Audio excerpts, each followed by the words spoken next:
Welcome back to A Moment in History. I'm Seth Udinsky. Let's take a trip back in time in a rather odd sphere of historical discovery, the history of food. Now, in a separate moment in history, we've explored the history of pizza. And while pizza tops the favorite food list of most Americans, myself included, it is not the only tasty food out there.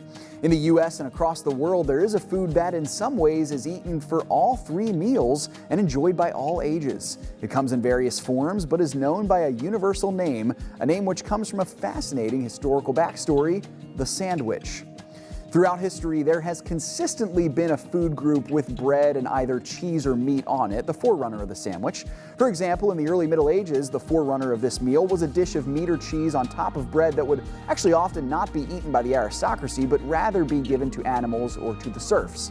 Perhaps medieval cooks didn't quite have the refined palate for delicious cuisine that we do today, but that's another story.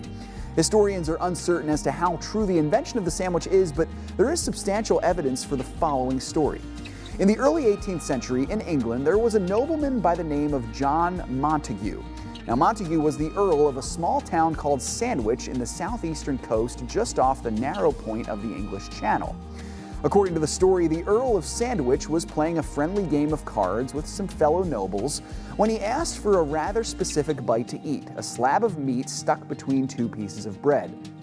His friends saw the treat and were intrigued, so they asked for, quote, the same as sandwich. Thus, the name sandwich was born. Regardless of the truth of this delectable tale, the sandwich grew exponentially in popularity throughout the next 3 centuries. And today, it comes in many forms, and often it depends on the region of the world. Classic PB&J, burgers, paninis, subs, cheesesteaks if you're from Philadelphia like we are, quesadillas, falafel, and not without controversy, hot dogs? Maybe the legitimacy of a hot dog as a sandwich might have to be the topic of a future moment in history. Well, thanks so much for joining me once again for this delicious version of A Moment in History. Thanks for watching this video. For more content like this, make sure to check out some of the other videos we have on the channel.